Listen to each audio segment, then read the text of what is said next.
there comes to a point in your life that you must recognize that there's a little bit more that has to be done than just complaining about it.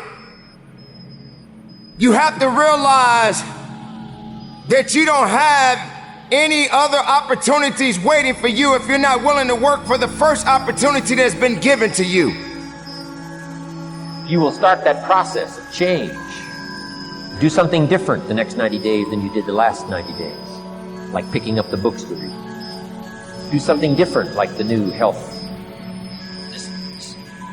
relationship with your family, whatever it is, doesn't matter how small it is. You'll start doing different things with the same circumstances. Since we cannot change the circumstances, we can change ourselves. We can change what we do. You don't have a lot of time left, so there's no reason to complain. You're not even in a position to complain. You have to figure out that there has to be another idea about you, and you have to understand that there has to be something even greater and more challenging waiting for you. Work your ass off. You never want to fail because you didn't work hard enough. It doesn't matter in what area you're in. No pain, no gain. Work your butt off. That's what I always do. No matter what you do, work. Self-discipline and being able to perform and being able to keep your life on schedule and being able to keep commitments and promises and meet deadlines is essential to success. Do it with everything that you have. Develop the habit of giving more than what you're paid for. Develop the habit of setting standards that others will be measured by. Someone said, do not go where the path may lead, but go where there's no path and leave a trail. But if you can begin to harness yourself and say that where I am, I'm going to do the best I can with what I got, because that is an expression of who I am. If you get into the habit of just being mediocre, it will become a part of your consciousness. If you get in the habit of giving less than what you have within you to give, it will begin to reflect itself in your personality. It will begin to damage you psychologically. And you don't want to be a part of that kind of self-destructive behavior. And so you want to set some high standards for yourself. The next thing, part of what feeds that hunger, you've got to develop a sense of urgency. Aurelia said, stop living your life like you have 1,000 years to live. In life, you're either here today and you're gone today. If there's something that you want to do and you can't do it all at one time, do just a little bit of it. I like what Robert Schuller says. He said, by the yard it's hard, but inch by inch, anything is a cinch. Believe in your ability to figure things out. I think that is the ultimate belief in life. That, you know what? I believe that I can figure out how things work, and I believe that I can get better. That fundamental structure in our mind that says, I believe in those two things, that I can figure things out and I can get better, enables us for lifelong improvement and growth. But without them, good luck. Because if you take on a task that you don't know how to do, you'd say, well, I don't know how to do that, so I quit. If you want to be like somebody who you aspire, who you see as a role model, but you don't believe in yourself, you say, oh, I'm not like that, so you quit. So without belief as the underlying element of your own mindset, there's no ability to grow. There's no ability to go anywhere. You have to look at this next stage of your life and say, I believe I can figure it out. If you have a great dream and you don't have any clue how to figure it out, you still go, I believe I can figure it out, which allows you to get up and get to work on Monday and start working towards it. If you don't believe you can figure it out, you don't have any of what psychologists call expectancy or even agency. And so you won't begin the journey. But once you believe that you can figure it out and you can do it, then you'll begin. So always believe in your ability to figure things out. The questions you ask yourself will determine the course of your life. I had been asking myself, what do I need to do to get rich? And it left me really unhappy. So I changed the question.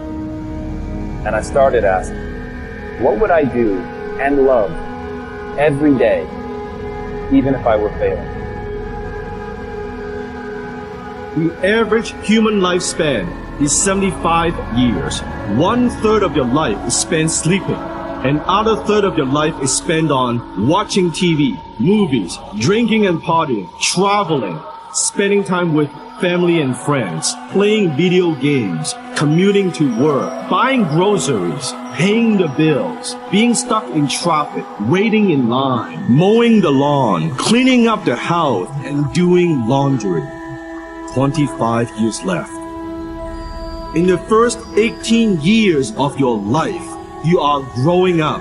You are learning to walk, eat, run, and talk. You are totally dependent on your parents and going to school because you can't really think for yourself, call your own shots, or know how to be your own person. That means you have approximately 7 years to make your dreams come true. And if you have a job, you probably spend most of that time working for someone else instead of building your own dream. Life is too short to waste time on people who don't lift you up or inspire you. Life is too short to be living somebody else's dream. Life is too short to wait. Life is too short not to take chances. Life is too short to wake up with regrets. Develop a sense of urgency in the pursuit of success and freedom. You must step up to live life on your own terms. Reasonable time is enough time to achieve all of your goals. Just jot that down. Reasonable time is enough time. Here's why. It's not the hours you put in, it's what you put in the hours. The ideas you can't think of now, a year from now, they'll start to flow. And when you deposit those ideas in the hours you've got, productivity multiplies by 2, 3, 5. First and foremost, knowing who you are. Knowing who you are. Being able to answer this question, who am I? And what do I want? Who am I really? My answer is I am God's child. I am that which is born of all that is. I am, as Pierre de Chardin said, a spiritual being having a human experience. Come trailing the breath of the ancestors yet, but trailing the breath of the angels. And understanding that because I am connected to the source of all that is possible for me. That's who I am. I refuse to be aware of something I could be and should be doing better and purposely decide to not do it. I refuse. That's just like inviting broke into your life. Your pride and your ego has stopped you from being thirsty. You're in your own way. You are the reason your career is not on the next level. Nobody else. So one of the keys to legendary is longevity.